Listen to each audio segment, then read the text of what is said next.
So today what we're going to do is we're going to work on this thing called metric and imperial measurement. Okay. Now, we might have to revisit this when we start class on Monday of the following week. All right, so we have different lengths, right? And we're going to go and take a look at Canada's metric system, and we're going to take a look at the metric and imperial systems. We're only going to look at metric to metric and then imperial to imperial. The next class we'll be doing is imperial to metric and metric to imperial. Okay?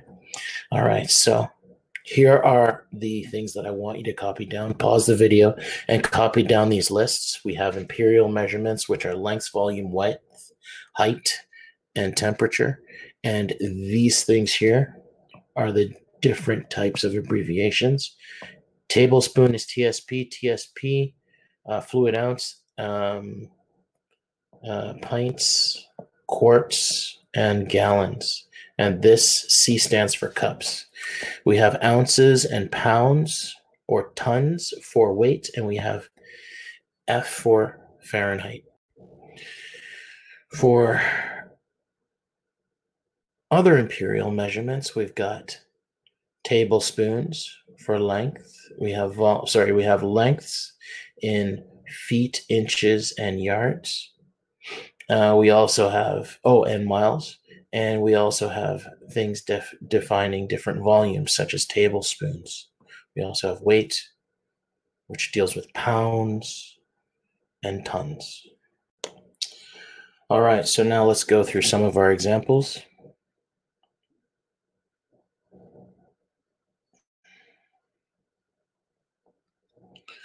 So the first problem we're going to deal with is converting feet into inches. So what we'll do is we'll go and consult our chart above, first of all, and we look for 1 foot is 12 inches. So in order to do that, what I'm going to do is I'm going to set what I'm looking for, I'm going to call this X. And X is going to be on top. So I'm going to have inches over feet, and I'm going to set up a ratio or a proportion. So we have X over 2.5 is equal to, and we have to write how many inches are in 1 foot. So we're going to use 12 inches over 1 foot. Now, when we solve, what this allows us to do is it allows us to find our value for X by cross multiplying. So when we cross multiply, we end up with this. 1x is equal to 30 inches. And how did I get that? Let me show you how. So what happens is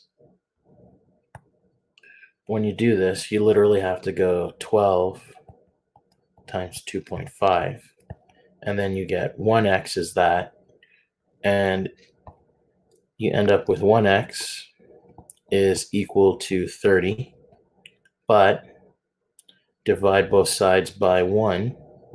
Now you get x is equal to 30 inches. And that is our answer. So now let's work on question number 2. Question number 2 asks us to find out how many fluid ounces are in 1 quart, which is a QT. So if we go back up to our original thing that deals with quarts and fluid ounces,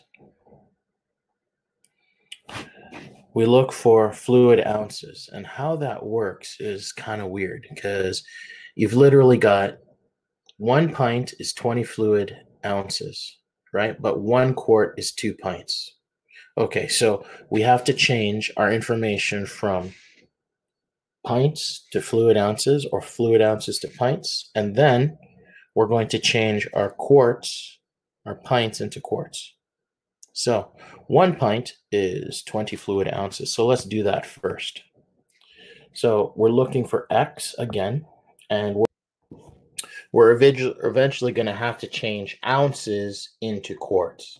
Now, if we take a look at what our ability to convert is, we've got ounces to pints, but then pints to quarts. So what we'll do is we'll convert from ounces to pints first, and then from pints to quarts. So let's do that, shall we? So now let's do that. So we're going from ounces to pints. So for so we're looking for X pints. So we're going to have X over 48 is equal to, and remember this is pints over ounces. So we have to go and say this is 1 pint for every 20 ounces based on our sheet above here. Now we'll do our cross multiplication as before, and we end up with the following. 20x is equal to 48 times 1, which is 48. 20x, divide both sides by 20, and you're left with 2.4. Your final answer being 2.4. So x is equal to 2.4, and we have to remember that's pints. So now that we've got our pints, we have to go and turn our pints into,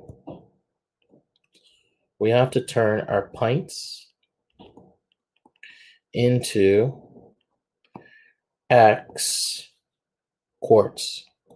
Now, let's do that. So we have quarts over pints, and then we have X quarts over 2.4 pints is equal to, and we substitute, do our calculations, and we end up with 1 over 2, and then we'll cross multiply. So we end up with 2x is equal to 2.4 times 1, which is just 2.4. And we have 2x here. Now we got to get rid of the 2x, divide both sides by 2. And you're left with x is equal to 1.2. But we need to remember that this is a quart. So we'll just write 1.2 in our answer here. So now let's move on to question number 3. So for question number 3, we have this problem. We're going to change inches into yards. So if we look at our length portion of our table, we have feet to inches and yards to feet. So here's what we have to do. We have to go and take our inches and turn them into X number of feet. So let's do that right away. So we're going to have X over 108, and this is feet to inches. So that means there are, for every 1 foot, there are 12 inches, and we do our calculations by cross multiplying now. So we have 108 times 1, and then 12x.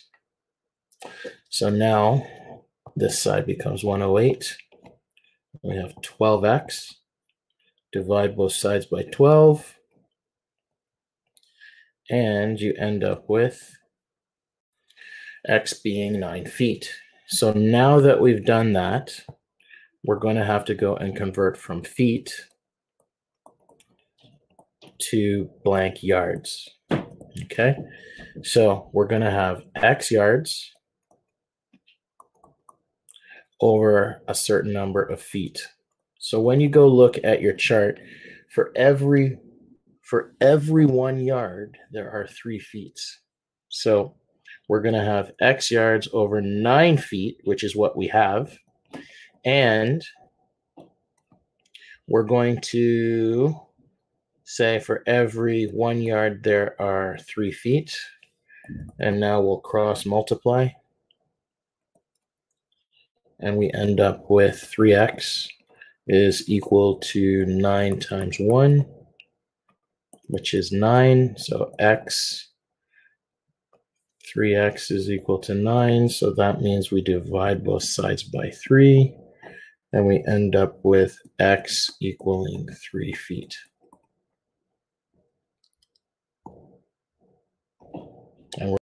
So our answer is not 3 feet, but 3 yards. So this is 3 yards. So now let's go and convert our pounds into ounces for question number 4.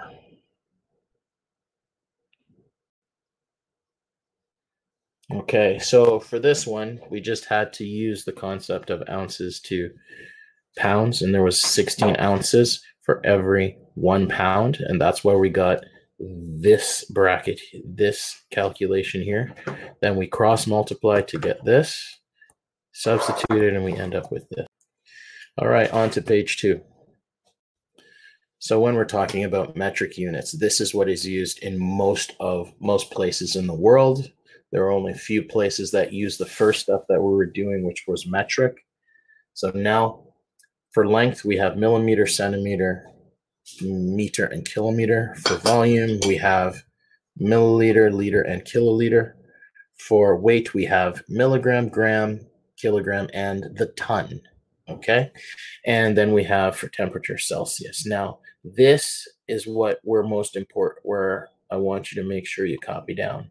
Okay, centimeters to millimeters, stuff like that. Okay, so make sure you copy this part down, and then we'll do questions number 1 through 4. So for question number 1, we have to go and convert meters to centimeters. Okay, and we're converting 2.5 meters to centimeters, and then we'll go and convert our centimeters to millimeters. So let's zoom in on that right now. So when we have 2.5 centimeters, 2.5 meters, and we need to convert it into a millimeter. So here's what we do. We're always going to say that whatever we're looking for is x. So we're going to have centimeters over meters. So we've got x over 2.5 is equal to 100 centimeters divided by 1 meter.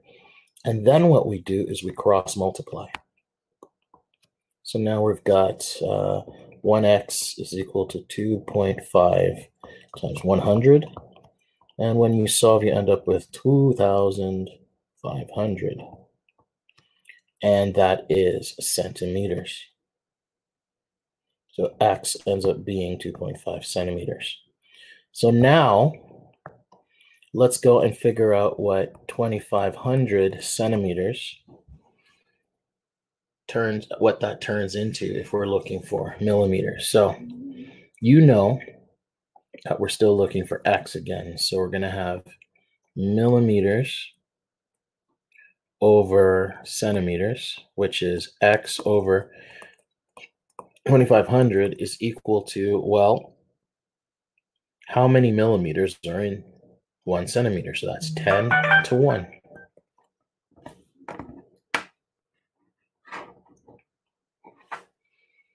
So that's 25,000 millimeters.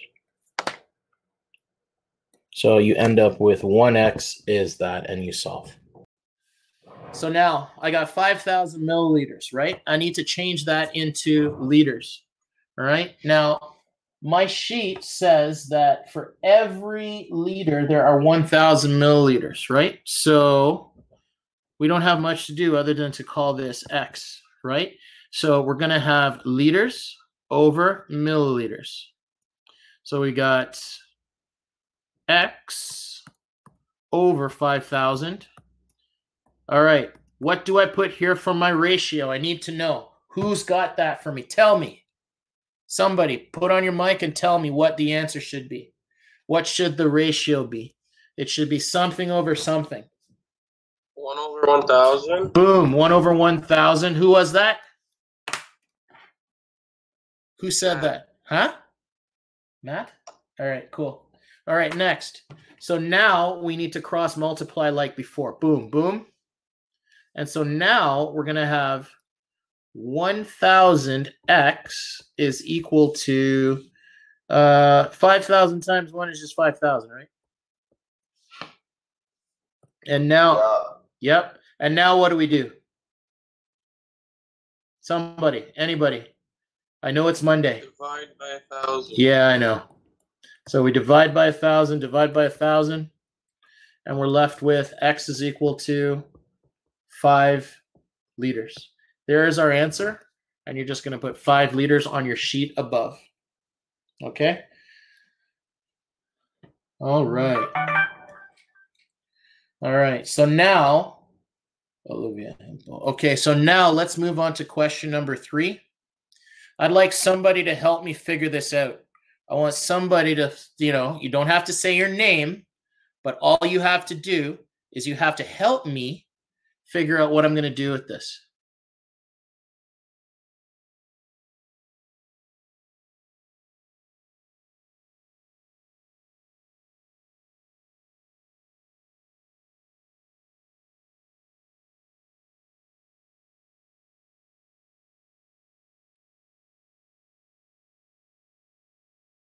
Once we cross multiply, we get 1.5 times 1,000, which gives us this.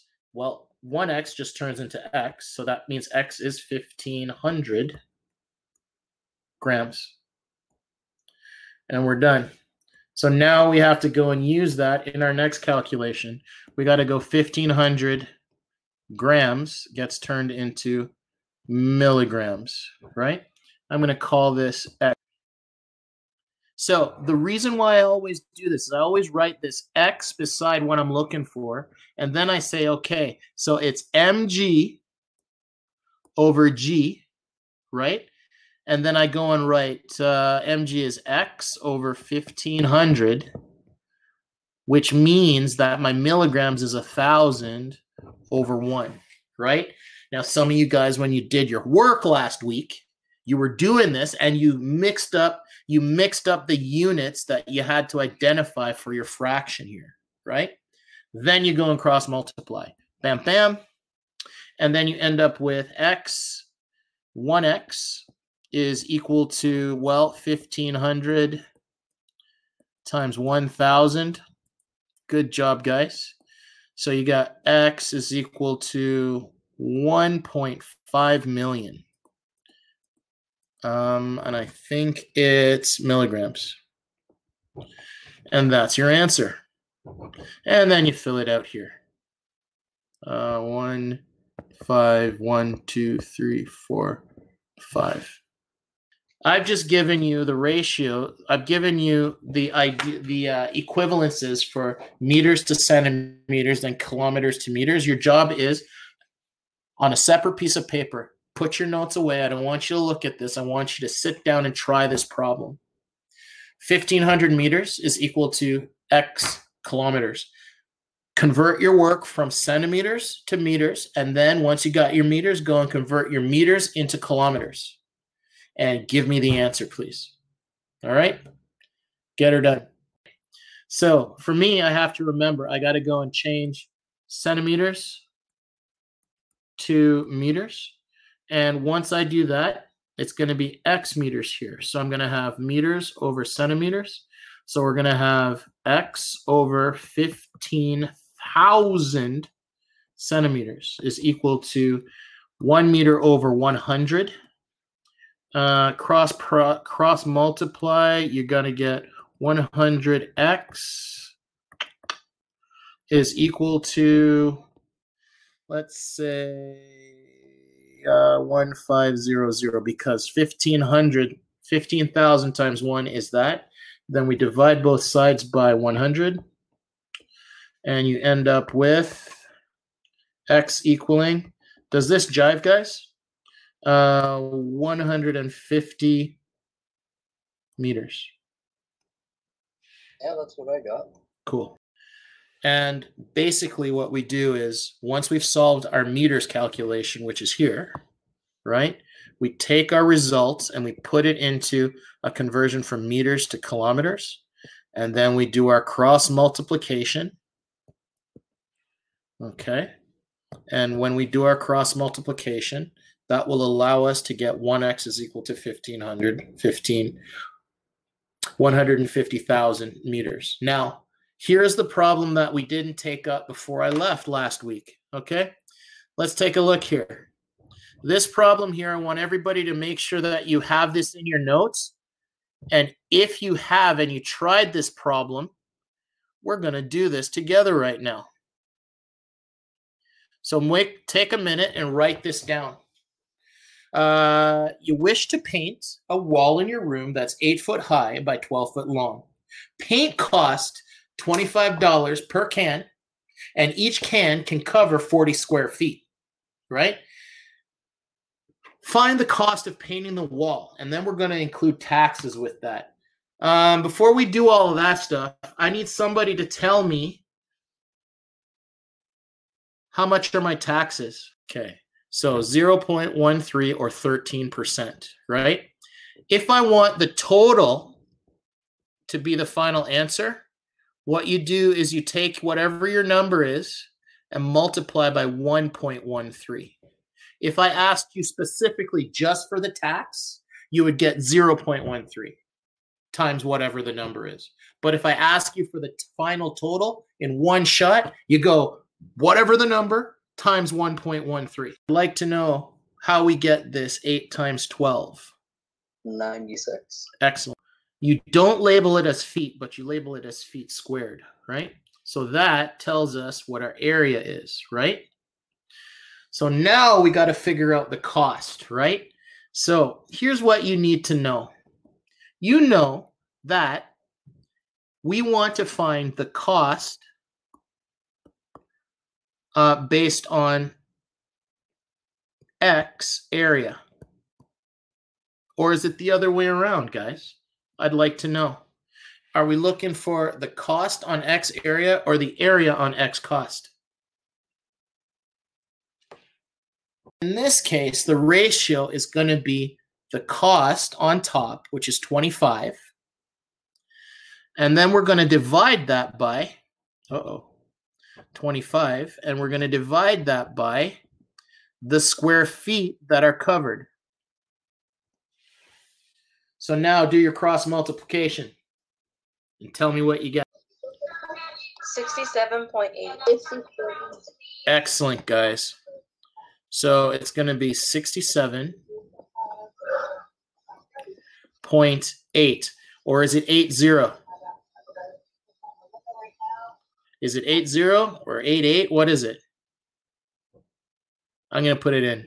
$67.80. Therefore, cost is $67.80. Okay? Now,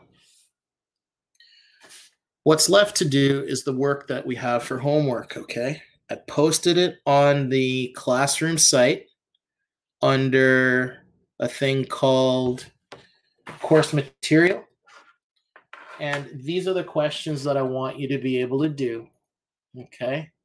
The questions are, they're not here. Okay, they're on the actual website, so go to the following. And so now your homework here is going to be based on these questions, and they are questions number, so you're going to do page